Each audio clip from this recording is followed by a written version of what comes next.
Hola a todos y bienvenido to episode 12 of VOCES en Vivo, the webinar series of Circulo Castellano. Today is going to be incredibly insightful whether you are a beginner, an advanced learner, or a language teacher. We are honored to have an absolute pioneer in the world of language education. Joining us is Professor Rajiv Saxena. He is the Associate Dean and the Chairperson of the Center of Spanish, Portuguese, Italian, and Latin American Studies at JNU. With over 28 years of teaching experience, he was a Fulbright Senior Scholar at Harvard and UC Berkeley. He is the mastermind behind the very first online Spanish MOOC courses for the Government of India. Furthermore, he has been the official translator for the President and Prime Minister of India. His core philosophy, which we are diving into today, is the brilliant concept of transforming tall to tell, moving from textbook assisted language learning to technology enhanced language learning. Good evening, sir. It is an absolute privilege to have you here with us. Good evening. Thank you so much, sir. Thank you so much for joining us today, sir. And yeah, I would like to dive right into the questionnaire and start with the very beginning of your journey. You have nearly 3 decades of teaching experience. So, talking about the beginning and from your very starting moment where you were like, yes, I want to, do and pursue Spanish and make it my career and professional career. What was that exact aha moment, when you realized that textbooks weren't going to be enough for the modern Indian students, and you needed to pivot towards technology when it came to teaching Spanish and reading Spanish also? Okay, so because you talked about the journey, I had applied for a major research project from the UGC on digital aspects of learning Spanish as a foreign language. So I was delving into books. I was completely into the book. I got my Fulbright based on the digital aspect, and I went to Harvard. And also there in the library, I was there looking at the 4 shelves full of just using technology for teaching Spanish. But when I went to UC Davis and I entered the classroom of Professor Robert Blake, who's my guru and who's been my mentor for so many years, and when I entered his classroom and I saw how technology, how digital world can enter into the classroom, or the classrooms can enter into the digital world, that was my aha moment. And I said, this is it. This is what we should replicate in India. And I'm glad that in small ways, students are themselves exploring this digital world on their own. Yeah. That is actually a very perfect seek to the theme of our session today, sir. So, because I do believe that when it comes to language learning, a lot of us, especially in our country, if I'm talking about Indian context, we do not focus a lot on the digital learning and learning the language through digitally and making it more and more like accessible to a lot of students in India, because it is more I would say limited to classroom learning and to more of the theoretical knowledge and less focus on the practical side of language learning. But yeah, I do believe that with your initiative and with the work that you are doing, and yeah, it will be a very much more accessible for Indian students in the upcoming future, and they would like to pursue the Spanish language more if they would want to in their career as well, and make it much more than what it is today.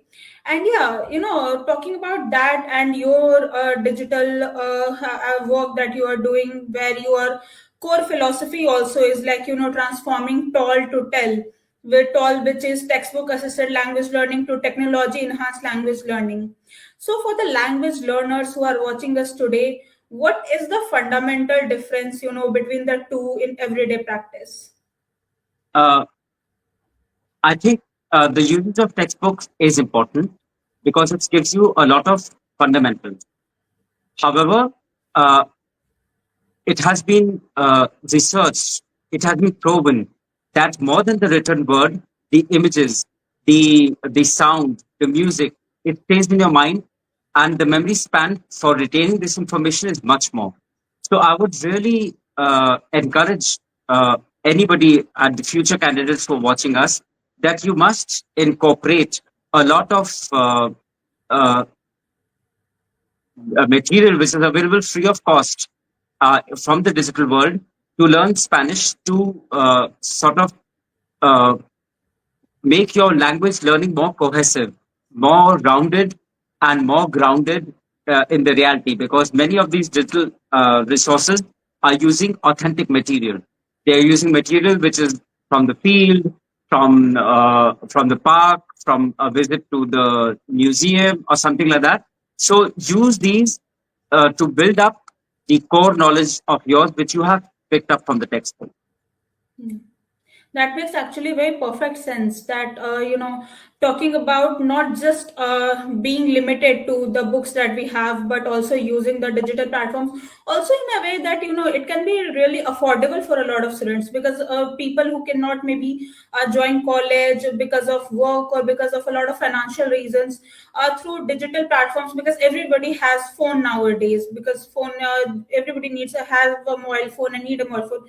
So through that, I believe that they can study a lot from those digital platforms, and it is accessible as well, affordable, and obviously available at every point of aspect. So I think this is something that can be really really helpful for the students who might be seeing or listening to us today, that they might get introduced to a lot of new digital platforms and digital terms through which they can pursue Spanish more in the future. And yeah, since we are here on a digital channel, on a social media channel, Instagram, so how can students, in your opinion, use social media and digital entertainment to actually learn Spanish rather than just endlessly scrolling and using it for more of the negative aspect, and you start using Instagram in more of a learning aspect? Uh, Akriti, I think anything has its positives and its negatives, right? Social media has its negatives and its positives. So I think we should focus on the positives. I've seen a lot of reels which are dealing with history, right? In those, they talk about Incas, the Mayas, and all that, which I share with my students, right? So with small snippets, they show uh, in 3 minutes the entire Gamu. So if you're talking about uh, the Maya temples, you can see it come to life with digitally artificial created human being and to scale. So it is wonderful. As teachers, I think we should use these materials to ensure that these are the images that stay in the mind of the students, on the young learners, and they should go ahead and learn it more. Me, myself, as a teacher, uh, it's very simple. In the WhatsApp, you go to the section of updates and start following the channels which are dealing with Spain. So, for example, I'm following El País consistently, and from Latin America, I keep changing as per each country. So, from Colombia, from Chile, from uh, Argentina, whatever, uh, their newspapers. So, for example, the entire Mexican elections, I was following it through the WhatsApp channel. Secondly, if you start following reels which are educational, for example, in Facebook and in Insta, I'm following the Prado Museum, right? So in English or in Spanish, they give a very short snippet of one artwork, and that's a way to learn it and to become better. And at this stage where I'm staring at retirement, even if I'm doing it, I'm sure people who are young, people who are your age, the Gen X or the Gen Z or whatever that you people are calling yourself, I think you should uh, log on to such a rich, free of cost material which is available to you in your hands 24/7. So for your class, you need to come from 9 to 11, but from 9 to 1. But this resource is available to you at 1 o'clock in the night when you're alone, and you can get a lot of your Spanish flavor directly in your hands to your mind. So totally That is agreeing what. with Yeah. you on this point. Even in my Spanish language journey, I have incorporated these methods, and I have relied on textbook quite less as compared to these digital media and other resources. And till now, I'm not actually proud to say this, but I would say that I haven't officially took a textbook and studied my Spanish language from any book. It is Yeah. all through Uh, lectures, listening, and through media and all. Sort of, no matter how much we try to teach you people, these images we can't generate or evoke in your mind. Indeed, sir. AI is doing it for you, right? So Yes, sir. right now, currently we are on in May, and in my feed, because I'm following these up, the entire 1st of May and 2nd of May and 3rd of May, the fusilamientos of France invading Spain came, and I shared it quickly with my students because I knew that this will go in 2-3 days. And those images, and I hope those reels would have stayed in my students' minds, because uh, the uh, the algorithms of Instagram know that this is the material that you're looking for, and keep throwing more and more interesting things at you. Yes, sir. Thank you so much to both of you. And honestly, the advices that you both give are actually very incredibly relevant for our audience today, because we hope to, promote awareness about the language learning among a lot of students, young audiences. And I believe that this is something that we can actually use, and using Instagram, WhatsApp, social media, specifically upcoming AI technologies in our education, day-to-day learning is something that is very very relevant, because it also helps in a lot of ways. AI can, have, we can also, like, read through images, as so mentioned, and a lot of flashcard. There are some mind maps that AI can help us generate very quickly, and we can always keep going through that. And obviously the algorithm topic is something that we have been seeing in a in a, like, really really big way, where whatever reel we look at once, or view once, after some time we keep getting very relevant and very similar reels.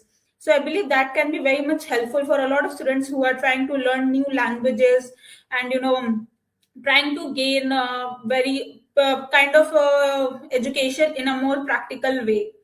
Now, yeah, now moving on to the book that you are working on, sir. It's Digital Spanish in India, where you like dive into 4G, 5G, and AI, as we were just talking about that. There is a lot of fear that AI might replace language learning entirely. Um, and this is something that a lot of students or teachers are worried about, that they believe that it will make them lose their jobs and a lot of their work as well. They won't have a lot to do in the professional career.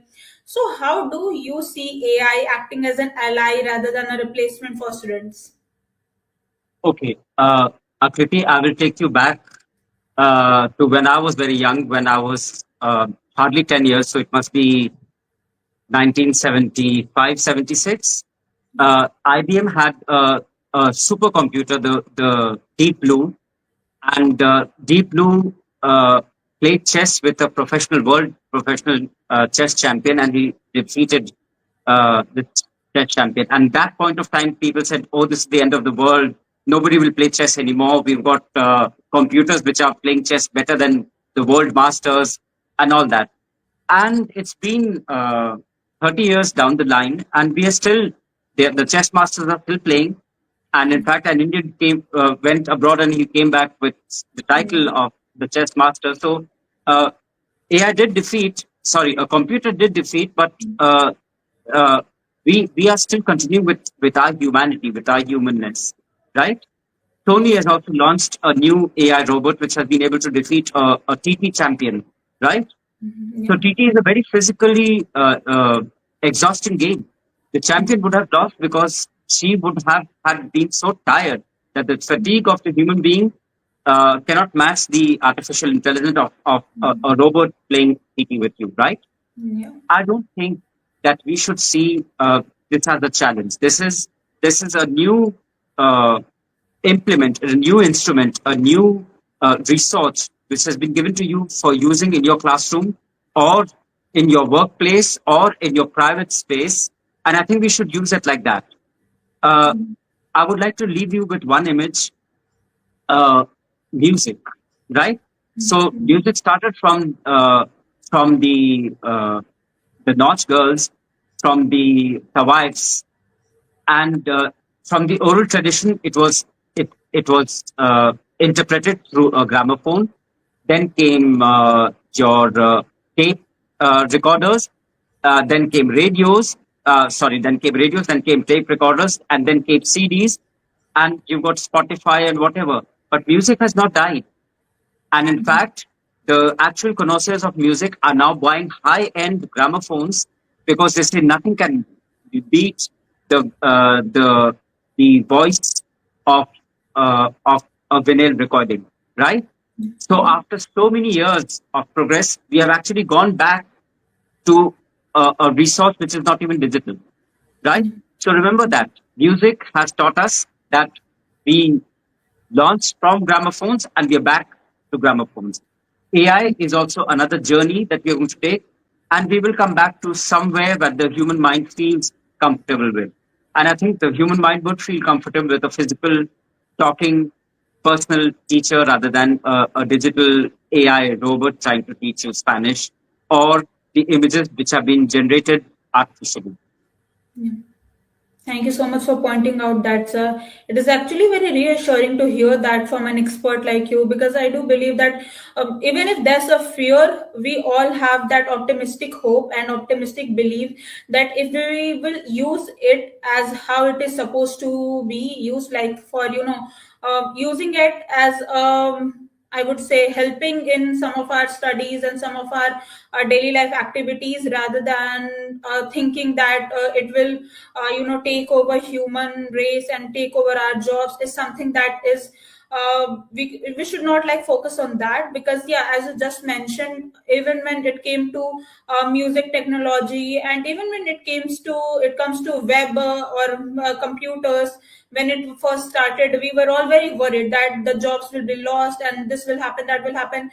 But within a certain amount of time, we saw that no, we only used it and to make ourselves more better, more faster, and we started learning different aspects, different terminologies. So we all do have this optimistic hope that with the AI also, the same thing will happen, where we will start using AI for our own betterment and for our own mindset development. And as you just mentioned as well, that even after a few years going back, if some this is something that an AI or a technology cannot take over, is the human knowledge or the human where the kind of thinking that we humans have is something that cannot be kind of replicated even today, when it's the informatic age. And Never. yeah, exactly. So moving on to our next question, sir, you have worked a lot as the founder and project director of the first Spanish MOOCs course for the government of India. What makes the Indian language learner unique? And like, how did you design these digital courses to cater specifically to our demographic? Well, answering your first question, I think the uniqueness of the Indian learner is that we're already multilingual, right? And being multilingual, knowing two, three languages before we step onto the uh, L3 or L4. So the language one is your maternal language, and L3 or L4 would be your Spanish. You already know other languages, right? So you can compare, you can contrast, and your phonetic system is so good that you can get all the different accents of Spanish easily. Uh, Unfortunately, all these years we didn't have any material which has been created by Indians for Indians. So this project, the EPG Pathshala project, gave us the funding and the opportunity to actually create a material which is there, uh, designed by teachers of Spanish, teaching people through videos, through e-texts, through learn more, and through a self-assessment, a little evaluation. So in these four quadrants, the EPG Pathshala has been built. There are 560 modules which are there available on the EPG Pathshala website, which are free of cost, right? However, we also knew that the component of the native accent, the native tone, the native way of uh, teaching, the perspective of a native is also important. So the initial modules, the initial papers which are there, have been made by Indians, reviewed by Indians, and evaluated by Indians. And the papers which are later on have been done by natives, by Spanish faculty members who have been in India. And this was a big project, a crore plus, and a lot of universities were part of that. Jamia Millia Islamia, Aligarh Muslim University, Doon University, English and Foreign Language University. You name that, it's Cervantes, they were all a part of it. And of course, JNU was there because we were the ones who got the project, right? So it was a teamwork. It was a beautiful work. And all of us gave our full participation for that. And it is still there. It's a legacy which is free of cost, 24/7 for any students who wishes to learn any aspect of Spanish language, literature, culture, or history, and Latin American literature, history, culture, and civilization. Thank you for pointing that out, sir. I do believe that a lot of students who might not be aware of this will get aware of it right now, and it will help them in the future, upcoming future. But I had a question in my mind regarding this, that it is amazing, obviously, that how technology bridges those gaps, and it is more accessible, affordable. It is much more better for students in today's generation, where they do not have that close contact with books, but they would prefer reading things online and learning online. However, when it comes to language learning, there's a very specific aspect that comes in language learning, the cultural aspect, which is very important when we are learning a foreign language. Because if we don't know the culture, then we cannot work later on in that field. And you being an expert in this, you must be very much aware of that. So when we move from textbooks to screens, how do we ensure, that the soul of the language, the literature, the poetry, the Hispanic culture, specifically in the context of Spanish language, isn't lost, in technology? Because it is very hard to revive that when we are reading stuff digitally. And like, how do you teach, intercultural communications digitally to students? Akriti, this is one point where I actually don't agree with you, because I think the cultural aspect is much more prevalent and it is much more tangible in a digital resource rather than a textbook which is there. A textbook, no matter how good it is, Pasaporte, Aula, Pen, Chronometro, whatever you use, they've got images, they've got beautiful dibujos with colors, they've got audio material, they've got CDs, they've got evaluation, they've got everything, but they don't have images. They don't have real life interactions. They don't have people. So the digital resource is giving you that. For example, if I were to say, pick up an Indian author and he's talking about Naipaul, people are criticizing because he's too Indian. So he's using samosa or he's using chai frequently in his thing. But being an Indian, you know that a person has to have chai, a person has to have samosa to understand what it is. That thing which is dead in V.F. Naipaul's book can come out alive through a digital resource, through a clip of 3 minutes, through a reel in Facebook, through an Instagram algorithm which has thrown it up to you, right? So I think the cultural aspect is more alive because of the digital resources that are available to you. How many of our students have the chance to visit Spain? Very, very few. I think not even 2% are able to leave India and go, because it is, one, too far, two, too expensive, economically doesn't make sense, and three, it is tough to go and live there and come back, right? So it is so wonderful if you're following a Prado Museum reel, you can get the impact of the hugeness of these paintings and the in-depth analysis of these paintings. So culture is more vibrant, culture is more alive, rather than just seeing a photograph of Las Meninas in a small chapter in Aula 3 dealing with our painters of Spain, right?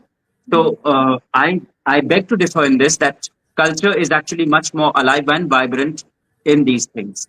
I follow Madrid, so they keep showing the feria, they keep showing the different festivals which are happening in Madrid, and I love it. Thank you for clearing that up, sir. Yeah, I completely agree with your statement that actually, when we are thinking about it in a very critical sense, when we are talking about learning the culture of the language, then digital literacy and learning the language digitally does help in some way, because then we would not have to rely on just one picture or one. And there can be many interpretations of that picture. But when we are seeing the different videos, we are trying to see it in a more realistic way, then the interpretation is much more simpler, and then we can actually get the essence behind those cultural nuances when we are talking about it, be it even talking about Indian languages for foreigners, or talking about foreign languages for us. So that I completely agree with, and thank you so much for explaining that. Now, moving on to another segment of our questionnaire, where we are talking about your very significant, professional experiences, and how students can get motivated from that, and learn a lot of stuff from that.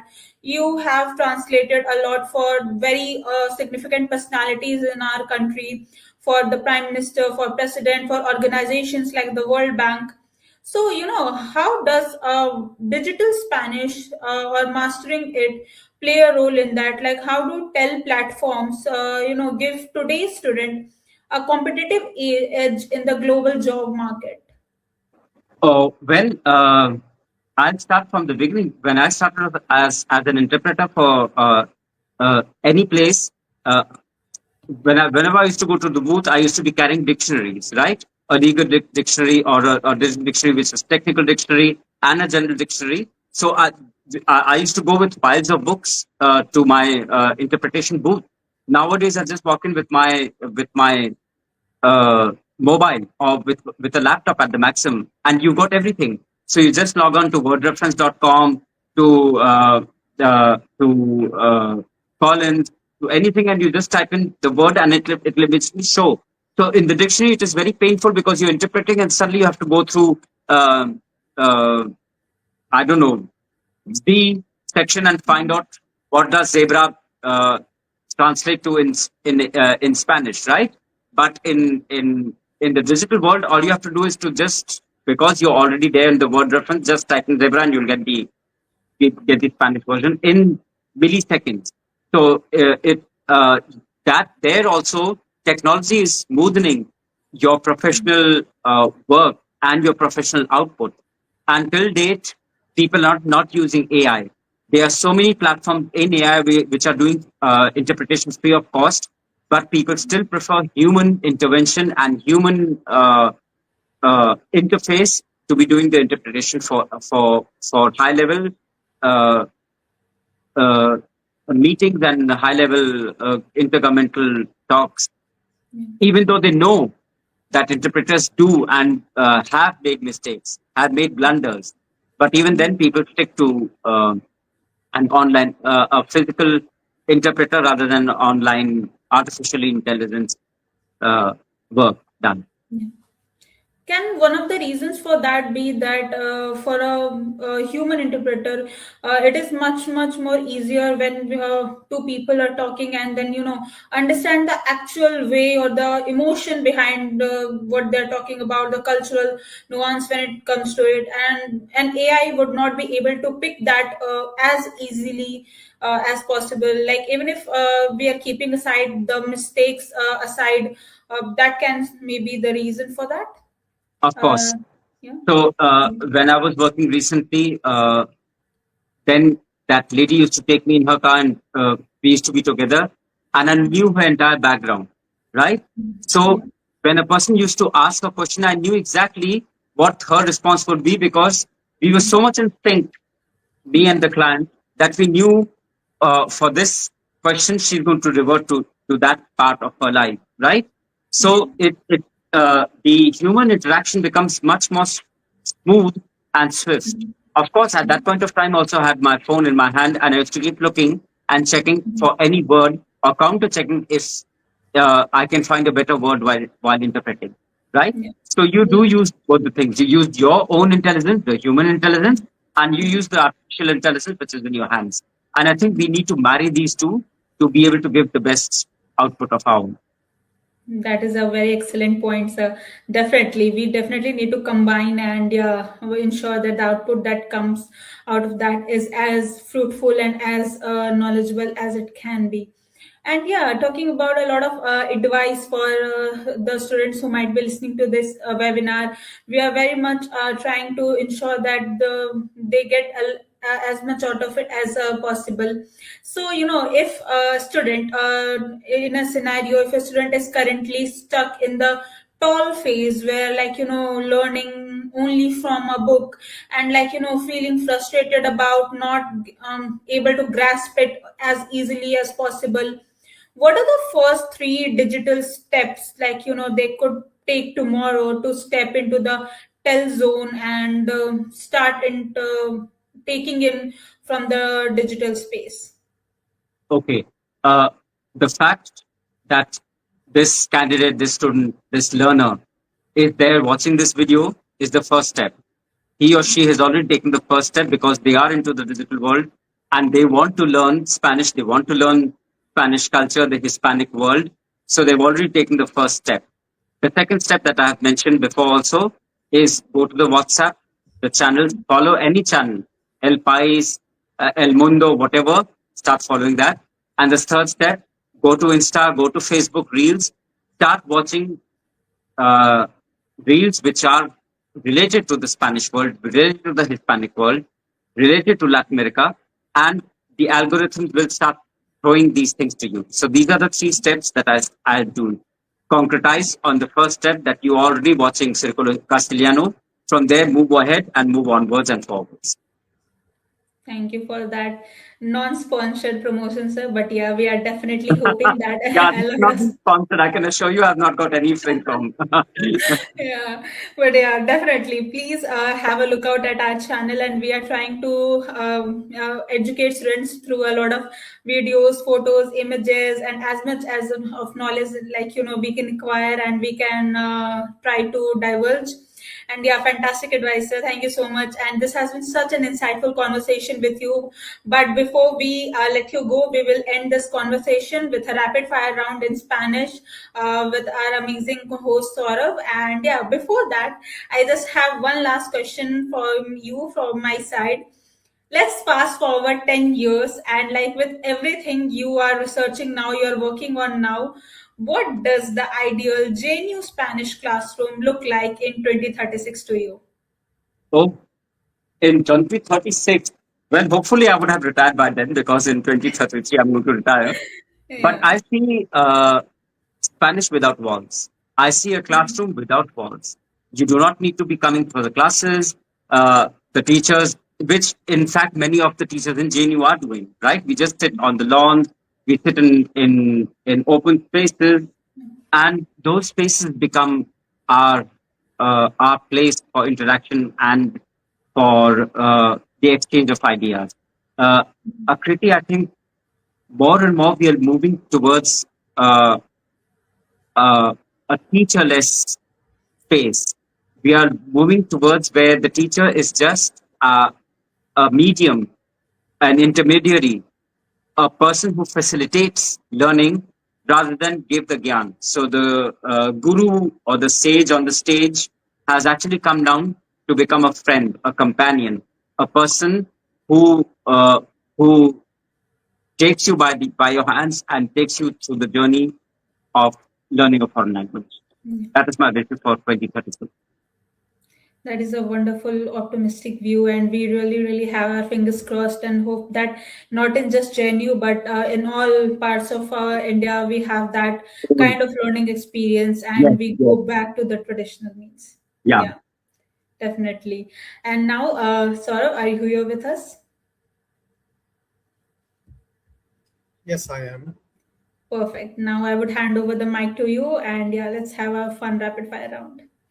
Thank you so much, Akriti. It was very insightful discussion with sir, and I'm so much motivated now to follow this digital world experience and the usage of this in my own journey as well, and passing it on forward to my colleagues and friends. Thank you so much, sir, for your words and all the advices. Uh, and I need to actually like agree on this, that yeah, to myself, that I'm a bit nervous speaking Spanish with someone like you. Yo- But yeah, okay. Podemos seguir en español ahora. Muchísimas gracias a Kriti por esta oportunidad. Muchísimas gracias a profesor Rajiv por estar aquí y por dar su tiempo a nosotros.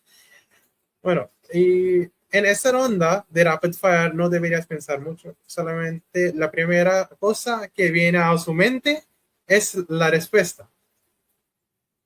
Empezamos y acabamos muy rápido. Bueno, podemos empezar cuando quiere usted. Vale, listo Muchas estoy. gracias. Bueno, la primera pregunta es, ¿el libro o una aplicación del móvil? Una aplicación de móvil. Un autor hispano que todos deberían leer al menos una vez. 100 años de soledad, de Gabriel García Márquez. Bueno, me encanta su libro. He leído en inglés The Colonel. El coronel no tiene nadie a quien escriba. Sí, sí, no lo recuerdo. Sí, esto, fue una novela muy fantástica y sobre una crítica social. Sí, sí, sí. No, bueno, seguimos con la otra. La palabra más hermosa en idioma español. Para mí, friolero, porque friolero no se puede traducir. Yo soy friolero y lo soy, de verdad. You can't translate friolero. There is no translation, friolero. ¿Pero qué significa esa palabra? I feel cold, friolero. Okay. I can't tolerate cold, friolero. Soy friolero. Friolero. Muy interesante. Muchas gracias por ese vocabulario. Bueno, España o Latinoamérica para unas vacaciones de inmersión lingüística.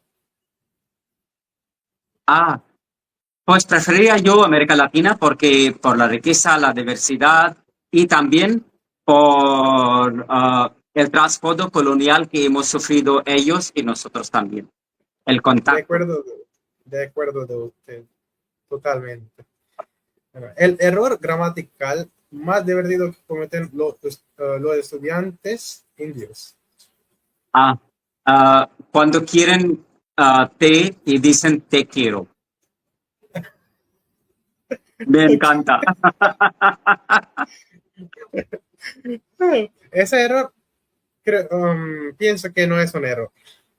Bueno, es un error porque te quiero significa I love you. Y te quiero es quiero un té, quiero un café, quiero un...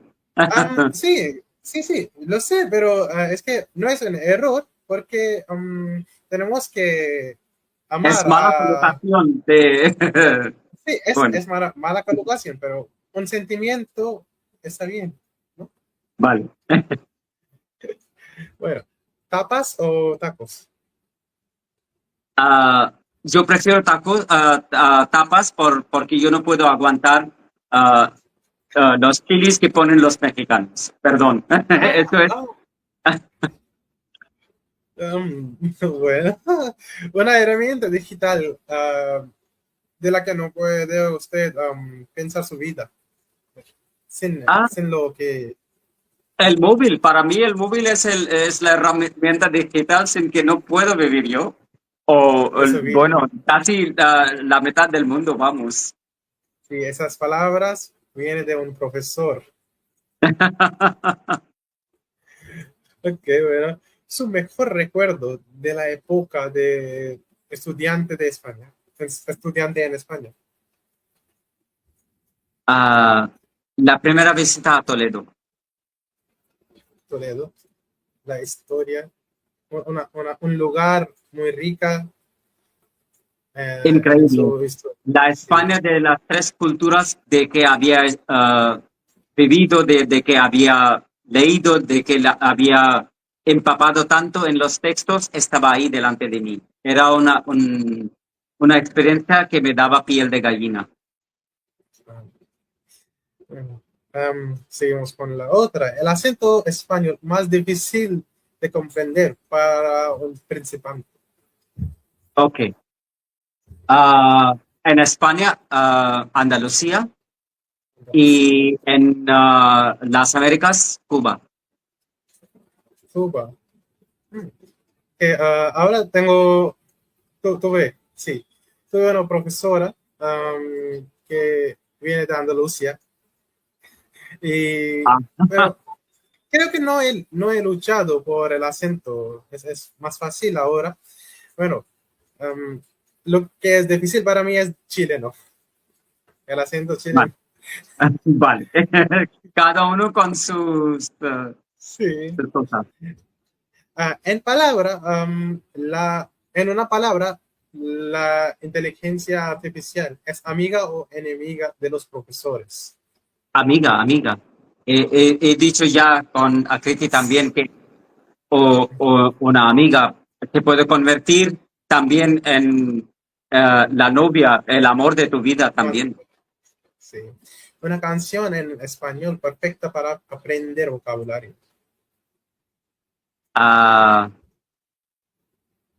Me gustas tú. Sí, hay muchos vocabularios. Sí, me gustas tú.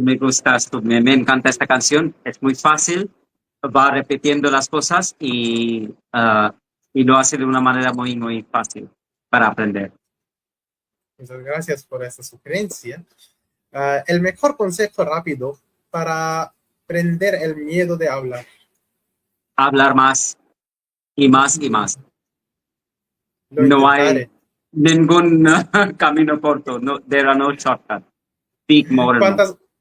¿Cuántas horas al día consume usted el contenido en español? Las máximas horas que puedo, no pongo restricciones, porque esto es un mundo y nunca se acaba de aprender, nunca. Si no fuera usted un profesor, ¿qué sería usted? Un cadáver. Me hubiera muerto sin poder entrar en una clase para dar clases. No hay otra opción. Siento mucho. ¿Será el español el idioma más importante del futuro? ¿Sí o no? Creo que sí. Saurabh, el español en el mundo actual sigue siendo el idioma más importante, el idioma más hablado. Y yo veo mucho más futuro porque hasta ahora los máximos autores españoles hispánicos han conseguido los premios Nobel de literatura y van a seguir teniéndolo. Entonces yo veo un auge mucho más del español y la importancia del español va explotando aún más. Esas palabras me motivan más. Ahora, y muchísimas gracias, profesor, A ustedes ahora y a usted, por sus Akriti, muchísimas gracias. Ahora, Akriti, to Akriti now for the finishing part. Muchas más gracias, Saurav. And Professor, thank you so much for everything and for your energy, expertise today and for giving us your time. And muchas más gracias to everyone tuning in. Nos vemos pronto. Buenas noches. Chao. Buenas noches. Muchísimas gracias. Muchísimas gracias. Thank you so much. Thank you.